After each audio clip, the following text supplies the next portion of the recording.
The first flakes of the promised snow began to fall as the last car, a sleek sedan now dusted in white, navigated the final, treacherous switchback up to the Blackwood estate. Inside, Jade White gripped the steering wheel, her knuckles pale. The GPS had lost signal an hour ago, and the directions she'd scribbled on a piece of stationery were smudged from her nervous sweat. In the passenger seat, her boyfriend, Mark, scrolled endlessly on his phone, the glow illuminating his frustrated face. Still nothing. It's like we've driven off the edge of the world. He voiced what she'd been thinking. That was the point, of course. Seclusion. But now, in the deepening December gloom, the isolation felt less like a sanctuary and more like a trap. The reunion was her idea. A year to the day since the incident. A phrase they had all silently agreed upon. A sterile container for the rotting truth inside. 5 friends, bound by a decade of shared history and one horrific, secret night. They had not all been together since. Texts were sporadic, group chats dead. The weight of the unspoken had pushed them apart. Jade, the self-appointed caretaker of the group's crumbling foundations, had proposed this, a winter solstice gathering at a remote historic estate she'd found online. A cleansing retreat, she'd called it, a chance to reconnect, to talk, to finally exhale the breath they'd all been holding. She had booked it under a false company name, paid in cash from an account her finance broker father didn't monitor. She'd even found a local guide, a man named Silas, who the estate owner said knew the property's history and could facilitate private ceremonies. She'd pictured a quiet, fireside confession, tears, forgiveness, a ritual of their own making to bury the ghost they'd created. The others arrived in varying states of compliance and contempt. Ava Chan and Pete Rossi came together, an ex-couple whose breakup a year prior had been a toxic, fiery thing that, in the shadow of the larger tragedy, had seemed almost trivial. Now, their interactions were landmines of old grievances, disguised as barbed jokes. Mia Johnson, the quietest of them, arrived alone, her eyes hollowed by a year of what she only called bad sleep.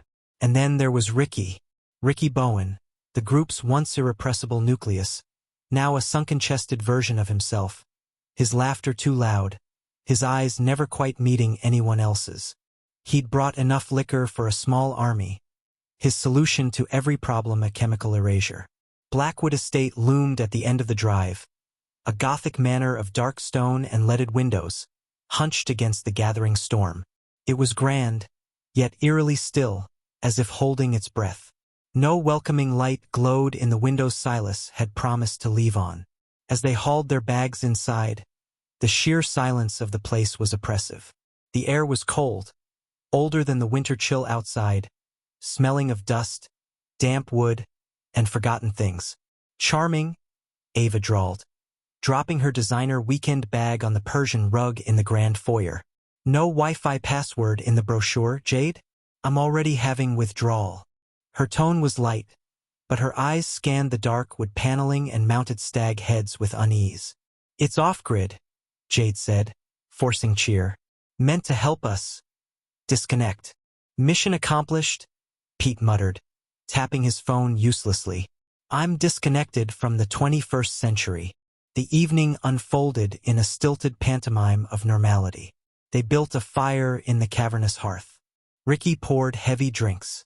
Old, surface-level stories were trotted out. Remember that time in college? But they landed flat, the laughter dying quickly. The real story, the one that pulsed beneath the room like a foul underground river, remained untouched. Guilt was a physical presence among them, a sixth member sitting in the worn velvet armchair, watching. It was Mia who first ventured away from the group, drawn by the floor-to-ceiling bookshelves in the adjoining study. Her flashlight beam danced over leather-bound spines. Then it caught something else. A book not on the shelf, but placed deliberately on a small, ornate reading stand. It was large, its cover made of a leather that felt unervingly textured, like old skin, fastened with a tarnished iron clasp. She opened it. The pages were thick parchment, the ink a faded brown that looked too much like dried blood. The script was ornate, difficult, but the illustrations were clear. Twisted, shadowy forms with elongated limbs and antler-like horns, standing over cowering human figures. One phrase, in clearer English, jumped out. The solstice walker comes not for sin, but for silence. It seeks the rot beneath the varnish, the lie within the truth. What's that? Jade asked, coming up behind her. Mia jumped. I don't know. It was just, here. She pointed to a detailed drawing of a celestial chart, marking the winter solstice. It talks about something that walks on the longest night. A balance keeper. Local ghost story, Ricky called from the doorway, swirling his whiskey. Probably left out for the tourists. Spooky fun. But his voice lacked its usual bravado. Before they could examine it further, a new sound cut through the house. A heavy, rhythmic thump from the direction of the front door. They all froze. The knock came again, 3 slow, deliberate beats. Silas stood on the portico, a silhouette against the swirling snow. He was an older black man, tall and straight-backed, his face a map of deep lines. He carried no bag, wore only a heavy wool coat dusted with snow. His eyes, as Jade ushered him in, didn't scan the opulent foyer. They scanned them, each face, lingering as if reading a text. "Welcome to Blackwood," he said, his voice a low rumble. "I am Silas, the caretaker." There was no warmth in the title. It was a statement of fact, a warning. He refused a drink, refusing even to sit. He stood by the fire, his shadow immense on the wall. "The owner said you sought a private retreat. For a ritual." He said the word carefully, tasting it. "May I ask its nature?" Jade faltered. "It's personal. A gathering. To put some things from the past to rest." Silas's gaze rested on Ricky's jittery hands, on Ava's defensive posture, on Mia's haunted eyes. "The past does not rest," he said simply. "It waits. And this place, it amplifies what waits." He gestured vaguely to the dark windows. "You have chosen the longest night. The night the veil between what is seen and what is hidden is most thin. Old stories say a walker stirs. It is not a demon of hellfire. It is a force of nature, of consequence. Born from the first lie ever told, it grows stronger with every secret kept, every truth twisted for comfort. It does not punish evil. It hunts dishonesty. It seeks to tear away the varnish we paint over our rotten parts." A tense chuckle escaped Pete. "So what? A supernatural therapist? Comes to make us share our feelings." Silas turned his impassive eyes to Pete.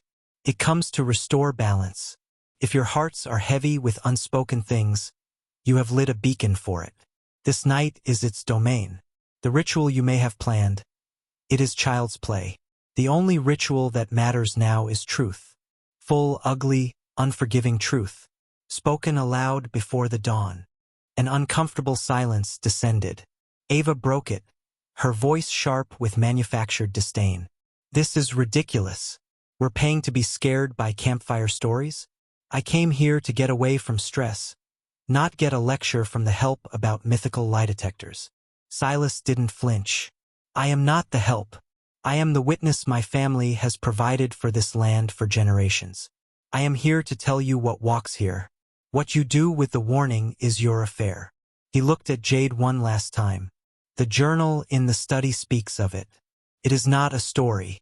It is a log, of visits past." With that, he turned and walked back into the blizzard, swallowed by the night. His departure left a colder chill than his arrival. The group stood in stunned silence for a long moment. "Well?" Ava snorted, striding to the sideboard to pour a defiantly large drink. "That was aggressively weird. I am the witness. Dramatic much, but the bravado was thin." Ricky had gone back to the journal, his earlier mockery gone. He traced a bone-like illustration with a shaking finger. Mia hovered near the window, staring into the blinding snow. Jade felt her carefully constructed plan, the gentle guided conversation, the therapeutic release shatter. Silas had introduced a new variable, an external, impending judgment far more terrifying than their own guilt. "He's trying to scare us," Mark said, putting a hand on Jade's shoulder. "It's part of the experience, like a haunted house." "Then why did he leave?" Mia asked softly, still facing the window. If he's an actor, wouldn't he stay to haunt us? The question hung in the air. To escape it, Pete suggested they explore, break the tension. The house was a maze of rooms. A dusty ballroom, a library with shelves empty of books, a kitchen with a cold, giant hearth. In an upstairs hallway, Ava found a child's nursery, a porcelain doll staring blankly from a crib layered in dust. "Nope," she whispered, backing out. It was in the cellar, reached by a creaking door off the kitchen, that the atmosphere curdled from eerie to menacing. Ricky and Pete went down, claiming to look for more firewood or forgotten wine.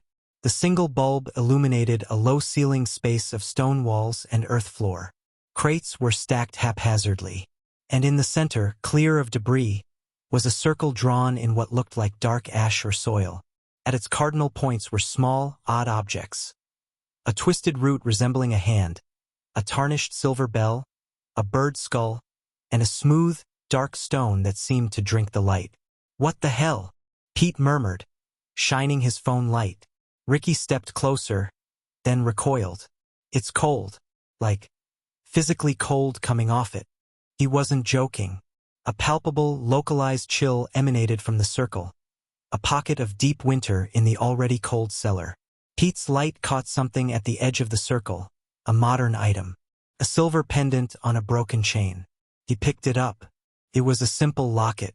He pried it open with his thumbnail.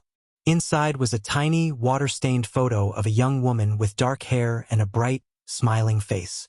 A face none of them recognized. But the feeling it evoked was universal. It was a face full of life, a life that had been ended. They both knew it. A wave of nausea, unrelated to alcohol, hit Ricky. He stumbled back, knocking over a crate with a crash that echoed through the house. Upstairs, the others froze. The sound from below was wrong. It wasn't the noise of exploration. It was the sound of accident, of panic. "Ricky? Pete?" Jade called, her voice tight. When the two men emerged from the cellar doorway, their faces were sheet white. Pete clutched the locket in his fist, not showing it. "Nothing," he said, his voice strained. "Just knocked some stuff over. This place is a death trap." His eyes met Jade's, screaming a silent warning. The discovery changed everything. Silas's warning was no longer an abstract folktale. It had a physical anchor. The circle, the locket, they were evidence of something. The journal was no longer just a book. It was a manual. And the unspoken guilt in their hearts now had a counterpart in the world. A hungry presence they had, perhaps, invited. As midnight approached, the storm reached its peak. The wind howled like a chorus of lost voices, rattling the ancient window panes. The fire seemed to fight a losing battle against the cold seeping from the stones of the house itself. They huddled in the main room, the journal open on the coffee table between them, its disturbing pages a focal point they couldn't ignore. Arguments broke out, sparked by fear. Ava wanted to leave immediately, storm or not. Mark argued it was suicidal to drive the mountain roads blind in this. Ricky advocated drinking until they passed out, a final, familiar solution. Mia just stared at the journal, whispering, "It knows we're here. It's tasting our fear." Jade, her nerves frayed to breaking, made a decision. "We have to do it." The ritual Silas implied. "Not my stupid group therapy. The real one. From the book." "Are you insane?" Ava snapped. "You want to play with something out of that thing? We're already playing with it." Jade shot back, tears of frustration in her eyes. "It's playing with us. That circle, that locket. It's for someone. What if it's for us next? The book says confession, truth, breaks its hold. It's the only thing that makes sense." A vicious debate ensued, fear and old resentments boiling over. In the midst of it, the lights, the generator-powered lights, flickered once, twice, and died, plunging them into darkness save for the guttering fire and the beam of a single flashlight Pete held. In that profound black silence, they heard it. Not the wind. A footstep. In the hallway outside the room. Heavy, deliberate, crunching on the grit of the old floorboards. It was not the light step of Silas returning. This was a weight that made the house itself seem to groan. The beam of Pete's flashlight, shaking violently, swept to the open doorway. Nothing was there, but the cold intensified, rushing into the room like an invisible tide, making the fire shrink and dim. The very air pressure changed, ears popping. And from the darkness of the hall, a sound drifted to them. A low, rhythmic exhalation, like stone grinding on stone, or the slow, patient breath of something that had been waiting a very, very long time. The walker was no longer just a story in a journal. It was in the house, and it was coming for its due. The breath from the hallway held them in a paralytic grip. Time stretched, thin and brittle. The firelight, now their only defense, painted monstrous, leaping shadows on the walls, each one a potential shape of the thing that waited just beyond sight. The grinding breath stopped. A deeper silence followed, one that was listening, tasting the fear in the room like a fine wine. It was Mia who moved first.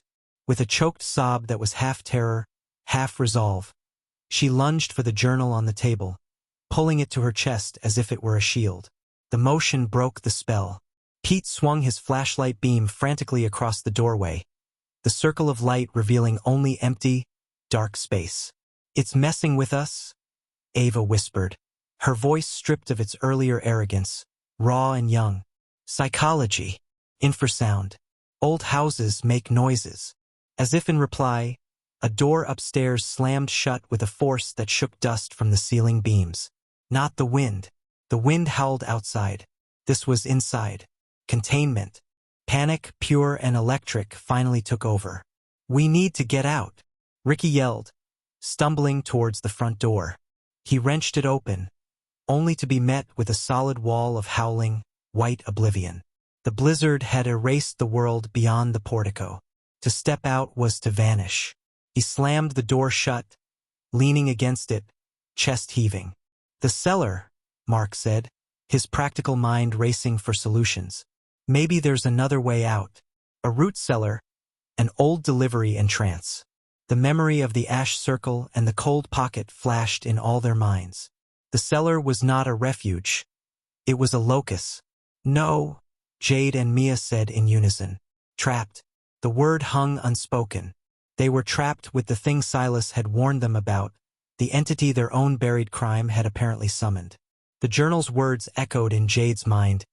"It seeks the rot beneath the varnish." The lights flickered back on suddenly, the generator coughing to life. The stark electric light was more blinding than the dark had been. The room was empty save for them, but the cold remained, and the feeling of a presence just recently departed, like the negative space after a flashbulb. "We have to talk," Jade said, her voice hollow but steady. "Now, before it comes back." "Talk about what?" Ava shot back, hugging herself. "The weather." "You know about what?" Jade screamed, the composure she'd maintained for a year shattering. "About the girl. About the road. About us leaving her there in the ditch." The forbidden words, spoken aloud, hit the room like a physical blow. Ricky slid down the wall by the door, burying his face in his hands. Mia began to cry silently, tears cutting tracks through the dust on her face. Pete looked at the floor, jaw clenched. "We swore," Mark said quietly, pleadingly. "We swore never. And look where that oath has brought us." Jade gestured wildly at the house around them. "It's here, Mark. It's here because we've been screaming our guilt into the universe every single day for a year without making a sound." Silas was right. The truth is the only ritual left. What followed was not a calm confession, but a painful, ugly excavation. Forced by a terror greater than the fear of prison or social ruin, the story tumbled out in jagged pieces, each person revealing the facet of the night that haunted them most. Mia went first, her voice a thin thread. "I was in the back with Ricky. I saw her face in the headlights, just for a second. She looked surprised. Not scared yet, just surprised. I dream about that look. I wake up and I think, she didn't even have time to be afraid before we took everything." She revealed the sleeping pills she'd been stealing from her mother, the constant urge to just make the dreams stop. Pete spoke through gritted teeth, his confession aimed at the floor. "I was navigating. I told Mark the back road would be faster, clearer. I was wrong. I was always trying to be the smart one, the one with the shortcut. My shortcut killed her. He talked of the rage he'd poured into his breakup with Ava, using their fights as a distraction from the self-loathing that ate at him. Ricky, still on the floor, mumbled into his knees. I was handing around the flask. I spiked the punch at the party. I made sure everyone was loose. I wanted it to be a fun night. I'm always trying to make it fun. He looked up, his eyes red and ruined. I made her last seconds a blur for us. We were too drunk to even understand what we'd done until it was miles behind us. His drinking wasn't a habit. It was a daily attempt to replicate that blessed, guilty numbness. Ava's confession was fury. I was the one who said, "Drive." After we hit her, after we stopped, I rolled down my window and I heard a sound, a wet, ragged breath. And I said, "Drive, Mark, for God's sake, drive. If we stay, our lives are over." She glared at them all, defiant in her shame. I chose us over her. I'd do it again. That's the monster I am. I saved myself. She revealed the string of empty, destructive relationships she'd pursued, trying to find someone who would punish her the way she felt she deserved. Mark's was the simplest and the heaviest. My hands were on the wheel. I felt the thump. I saw her in the rear view, a heap in the red of our taillights. And I kept driving because Ava was right. My future, law school, my parents, it all flashed before my eyes. I valued it more than her life. He spoke of the anxiety attacks he hid, the way he'd clung to Jade not out of love, but out of a desperate need for an accomplice who wouldn't judge him. Finally, Jade, the organizer. I cleaned the car. The next morning at that 24-hour wash, I scrubbed the bumper where the paint was scuffed. I found a tiny piece of thread from her coat, caught in the trim. I burned it. I destroyed the evidence. I made it clean. I made us safe. Her voice broke. I've been trying to clean it up ever since, trying to organize us, fix us, make a ritual to wipe the slate. But you can't clean this. All you can do is look at the stain and say its name. As each confession spilled out, a strange thing happened. The oppressive cold in the room seemed to pause. It didn't recede, but it stopped its aggressive advance. The electric lights hummed steadily. The house held its breath, listening. They were raw, exposed, sitting in the crater of their shared atrocity. There was no forgiveness, not from each other, not from themselves. Just a horrific, glaring clarity. Then, the flashlight in Pete's hand, which had been off, clicked on by itself. Its beam, seemingly of its own volition, swept across the room and settled on the locket he had placed on the mantelpiece. The silver gleamed. A voice, not from any of them, but seeming to come from the very walls, the floor, the air itself vibrated through the room. It was not a human voice. It was the sound of roots cracking stone, of wind through deep caves, of a glacier calving. It formed one word, thick with the weight of ages. More. It wasn't satisfied. Their confession of the act was not the whole truth. It wanted the root, the why beneath the what. Terrified, they looked at each other. What more was there? Mia, in a whisper, understood. The lie we tell ourselves. The reason we think makes it okay. And so they dug deeper into the ugly marrow of their own souls. They confessed not just the action, but the cowardice that fueled it. They confessed to the secret relief they'd all felt when they decided not to call for help, the relief of self-preservation. They confessed to the times in the past year they'd seen news reports about a missing young woman from a neighboring county and quickly changed the channel. They confessed to secretly blaming each other to make their own guilt feel lighter. They confessed the most disgusting truth of all, that in their darkest moments, they had all, at least once, wished the girl had never been on that road at all, making her death a nuisance, an inconvenience to their lives. It was brutal, soul-rending. Ava vomited into a wastebasket. Ricky wept uncontrollably. Jade held Mia as she shook. When the last vile, honest syllable faded, the cold vanished. Not gradually, but instantly, like a switched-off current. The fire roared back to life, warmth flooding the room. The oppressive, listening feeling was gone. The house was just a house again, old, cold, but inert. In the sudden, shocking normality they sat, hollowed-out shells. The front door opened. Silas stood there, not covered in snow, as if he'd been waiting in a pocket of calm. He surveyed their broken faces, the tear-streaked filth, the palpable void where their secret had once festered. "It is done," he said, not as a question. "What was it?" Mark asked, his voice ragged. "A consequence," Silas replied. "A manifestation of the debt your silence incurred. Truth is the only currency it accepts. You have paid. For now." He walked to the mantel, picked up the locket, and held it. This belonged to Alara Vance. She vanished from a farmstead 5 miles hence, 122 winters ago. Her lover lied, swore he'd been with friends. Her family lied, said she'd run off to the city. The town lied, whispering of her loose character. The weight of those lies. It drew the walker then, too. It took the lover first, then the father who called her a whore. It settled the balance. He placed the locket back down. "Your lies were different, but the weight was the same. You have spoken yours. The balance is restored." "Will it come back?" Mia asked. "The walker is always there, in the space between truth and lie," Silas said. "Whether it notices you again depends on what you build with the truth you now hold."